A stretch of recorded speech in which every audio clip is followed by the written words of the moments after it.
ಪೂಜ್ಯ ಗುರುಗಳಿಗೆ ಪತ್ರಕರ್ತರಿಗೆ ನಮಸ್ಕರಿಸುತ್ತಾ ಇವತ್ತಿನ ಕಾರ್ಯಕ್ರಮ ಕಿತ್ತೂರು ರಾಣಿ ಚೆನ್ನಮ್ಮ ಕೋಟೆ ಅಭಿವೃದ್ಧಿ ಮಾಡುವಂಥ ವಿಚಾರ. ನಾವು ಕಿತ್ತೂರು ಕೋಟೆ ಅಭಿವೃದ್ಧಿ ಮಾಡ್ಬೇಕಂತ ನನಗೂ ಇಟ್ಟಿರ್ತ ಅನ್ಕೊಂತ ಬರತ್ತೆ. ನನಗೂ 51 ವಯಸ್ಸು ಈಗ ಬರೀ ಹಿಂಗ ಅನ್ಕೊಂತ ನಾವು ಓದಾಗುತ್ತೆ. ಇದಕ್ಕೆ ಯಾವುದೂ ರೂಪ ರೇಷೆಗಳನ್ನ ಆಗ್ತಾ ಇಲ್ಲ.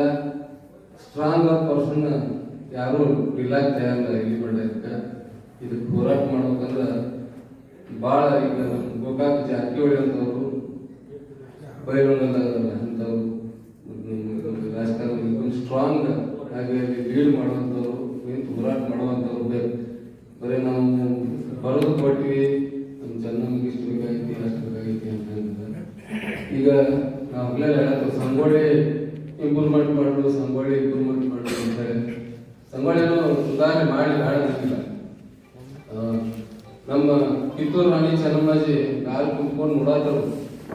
ನನ್ನ ಮಗನ ಒಂದು ಸಂಗೊಳ್ಳಿನ ಬಹಳ ಸುಂದರವಾಗಿ ಮಾಡಿದ, ಭಾಳ ಚಂದಗೆ ಮಾಡಿದ. ಇದೊಂದು ಖುಷಿ ವಿಚಾರ ಅಂತೇಳಿ ರಾಣಿ ಚೆನ್ನಮ್ಮ ಖುಷಿಗಾರ. ಆದ್ರೆ ಸಂಗೊಳ್ಳಿ ರಾಯನ ಇವತ್ತಿಗೂ ಕಣ್ಣೀರು ಹಾಕತ್ತಾನ. ಕಣ್ಣೀರು ಒರ್ಸಕ್ಕೆ ಯಾರು ಆಗತ್ತು. ಒಂದೇ ಬೇಡಿಕೆ ಇತ್ತು ರಾಯನ. ನಾನು ಏನ್ ಮಾಡ್ತಾರೆ ತಗೊಂಡ ಮೊದಲು ನಾನು ಹೆತ್ತ ತಾಯಿನ ಮಣಿ ಚಂದಗೆ ಇಡ್ರಿ, ಮಣಿ ಚಂದಗೆ ಮಾಡ್ರಿ, ಆಮೇಲೆ ನೀವು ನನಗೆ ಮಾಡಿದ್ದನ್ನ ಸಂತೋಷದಿಂದ ನೋಡ್ತಾರೆ ಅಂತೇಳಿ ಇದನ್ನ ಈ ಸಂದೇಶವನ್ನ ಸಿದ್ದರಾಮಯ್ಯನವ್ರು ಕಳಿಸ್ರು. ಸಂಗೊಳ್ಳಿ ರಾಯ ಇವತ್ತಿಗೂ ಒಳಾತಾನ. ಅವ್ನ ಕಣ್ಣೀರು ಒಣಸೋ ಕೆಲಸ ಸಿದ್ದರಾಮಯ್ಯನವ್ರು ಮಾಡ್ಬೇಕಂದ್ರೆ ಇವತ್ತ ಕಿತ್ತೂರು ಕೋಟೆ ಅಭಿವೃದ್ಧಿ ಆಗ್ಬೇಕು, ಕಿತ್ತೂರು ಪೂರ್ಣ ಸುಧಾರಣೆ ಆಗ್ಬೇಕು. ಕಿತ್ತೂರು ಸುಧಾರಣೆ ಆದಂದ್ರ ಇಡೀ ನಮ್ಮ ಎಲ್ಲ ಸುತ್ತಮುತ್ತ ಹಳ್ಳಿಗಳ ಜನ ಇದಕ್ಕ ಪೂರ್ವಕ ಸುಧಾರಣೆ ಆಗ್ತಾವ. ಮತ್ತು ಅವ್ರಿಗೂ ಉದ್ಯೋಗ ಅವಕಾಶಗಳು ಸಿಗ್ತಾವ. ಮತ್ತು ಹೊರಗಿಂದ ಬರುವಂತ ಪಬ್ಲಿಕ್ ಜನ ಒಂದು 10-20 ಡಬ್ಬಾ ಅಂಗಡಿಗಳು ಆಗ್ತಾವ, ಉದ್ಯೋಗ ಸೃಷ್ಟಿನೂ ಆಗ್ತೈತಿ ಇದರಿಂದ. ಅದಕ್ಕೆ ನಾವು ಕಿತ್ತೂರಿಗೆ ಒಂದು ಜನ ಬರ್ತಾರ ಊರಿಂದ ಎಲ್ಲ, ನಾವು ಕರ್ಕೊಂಡು ಹೋಗಿರ್ತೇವೆ ಕೋಟೆ ಇಲ್ಲ ನೋಡುತ್ತೆ. ಅಲ್ಲಿ ಕಿತ್ತೂರು ಕೋಟೆ ಉಳಿತು, ಸೆರೆ ಕೊಡ್ದಿದ್ದು, ಬಾಟೆಗಳು ಇವನ್ನೆಲ್ಲ ನೋಡಿ ನಮ್ಗೆ ಅಸಹ್ಯ ಅನಿಸ್ತದೆ. ಏನಪ್ಪಾ ಇದು ನಮ್ಮ ಬಯಸ್ಕೊಂತ ಕೋಟೆ ಈಗ ಏನಪ್ಪಾ ಅಂತ ಹೇಳಿ.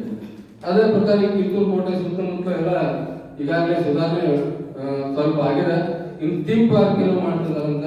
ಹಂಗ ಸಂಗೊಳ್ಳಿ ರಾಯನ ಹೆಂಗ ರಾಕ್ ಗಾರ್ಡನ್ ಮಾಡಿದಾರ, ನಾವು ನಮ್ಮ ಕೋಟೆ ಪಕ್ಕದಲ್ಲಿ ಈ ಚೆನ್ನಮ್ಮನ ಕೋಟೆ ಈ ಕಡೆ ಎಲ್ಲದ್ರ ಪಕ್ಕದಲ್ಲಿ ರಾಕ್ ಗಾರ್ಡನ್ ಮಾಡಿ ಸುತ್ತಲ ಸುಧಾರಣೆ ಮಾಡಿ ನಮ್ಯಾಗ ಅದು ಸೈಡ್ ಎಲ್ಲ ಏನು ಕೆರೆ ಇದೆ ರೌಂಡ್ ಅದನ್ನೆಲ್ಲ ಬೋಟ್ ಹೋಗಿ ನೋಡುವಂತ ಸಿಸ್ಟಮ್ ಆಗಲಿ ಅನ್ನುವಂತ ಒಂದು ವಿಚಾರ ನಮ್ಗೆ ಈಗಿನ ದಿನ ಪಟ್ಟಣ ಪಂಚಾಯತಿ ಅಧ್ಯಕ್ಷ ಇದ್ದಾಗಲೇ ಇವೆಲ್ಲ ವಿಚಾರಗಳು ನನ್ನಲ್ಲಿತ್ತು.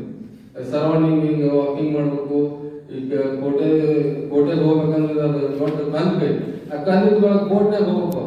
ಬೋಟ್ನಾಗ 10 ರೂಪಾಯಿ 20 ರೂಪಾಯಿ ಟಿಕೆಟ್ ಇಟ್ಟರೆ ಒಳಗೆ ಡೆವಲಪ್ಮೆಂಟ್ ಆಗಿ ಬೋಟ್ ಎಂಟ್ರೆನ್ಸ್ ಇಂದ ಬರ್ಬೇಕು. ನಾವೆಲ್ಲ ಹಿತ್ತಲ ಬಾಗಿಲು ಹೋಗ್ಬೇಕು. ಮುಚ್ಚಿ ಬಾಗಿಲಿಂದ ಸುಧಾರಣೆ ಆಗ್ಬೇಕು ಅನ್ನೋದು ನನ್ನ ಆಸೆ. ಮುಚ್ಚಿ ಬಾಗಿಲಿಂದ ಸುಧಾರಣೆ ಅಂದ್ರೆ ಜಗಾನು ಐತಿ, ಪಾರ್ಕಿಂಗ್ ವ್ಯವಸ್ಥಾನು ಐತಿ.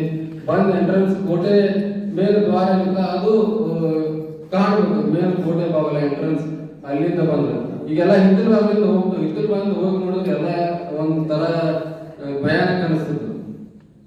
ಮುಚ್ಚಿ ಬಾಗಿಲಿ ಎಂಟ್ರೆನ್ಸ್ ಬಂದ್ ನಾವು ಮುಂದಿನ ಶೋ ಐತದ ಎಂಟ್ರೆನ್ಸ್ ಹೋಗೋದು. ಅಲ್ಲಿಂದ ಬಂದು ಖುಷಿ ಅನಿಸ್ತದೆ. ಸ್ವಲ್ಪ ನೋಡಕ್ ಎಂಟ್ರೆನ್ಸ್ ಐತೆ ಅಂತ ಹೇಳಿ ಎಂಟ್ರೆನ್ಸ್ ಬಾಗಿಲು ಹೋಗಿ ದರ್ಬಾರ್ ಅಲ್ಲಿ ಹೋಗುದು ಹಿಂಗೆಲ್ಲ ಸ್ವಲ್ಪ ಅನಿಸ್ತದೆ. ಅದನ್ನೊಂದು ಮಾಡ್ಬೇಕನ್ನೋ ವಿಚಾರ. ಮತ್ತೆ ಈ ಕಿತ್ತೂರು ಕೋಟೆ ಸಲುವಾಗಿ, ಕಿತ್ತೂರಿನ ಸಲುವಾಗಿ ನಾವು ಕಿತ್ತೂರಿನಲ್ಲಿ ಯಾವತ್ತೂ ಎಲ್ಲರೂ ಒಗ್ಗಟ್ಟಾಗಿ ಇದಾರೆ, ಯಾರು ಇಲ್ಲ ಅಂತಲ್ಲ. ಇದಕ್ಕೇನಾಗಿ ಸಮರ್ಪಕವಾಗಿ ಶಕ್ತಿಯುತವಾಗಿ ನಿಂತ ಇದು ಮುನ್ನಡೆಸುವಂತ ಇರ್ಬೇಕಂತ ಹೇಳಿ ನಾನು ಮಾತಾಡುವಲ್ಲಿ ಸ್ವಲ್ಪ ಏನಾದ್ರು ತಪ್ಪಿದಲ್ಲಿ ಕ್ಷಮೆ ಇರಲಿ. ಯಾಕಂದ್ರೆ ಏನು ಮಾತಾಡೋದಾಗಿರ್ಬೋದು. ಅದಕ್ಕೆ ಈ ಒಂದೆರಡು ಮಾತುಗಳನ್ನು ಹೇಳ್ತಾ ಕಿತ್ತೂರು ಅಭಿವೃದ್ಧಿ ಮಾಡೋಣ, ಕಿತ್ತೂರಿಗಾಗಿ ಎಲ್ಲರೂ ಹೋರಾಟ ಮಾಡೋಣ ಅಂತ ಹೇಳಿ ನಾನೊಂದು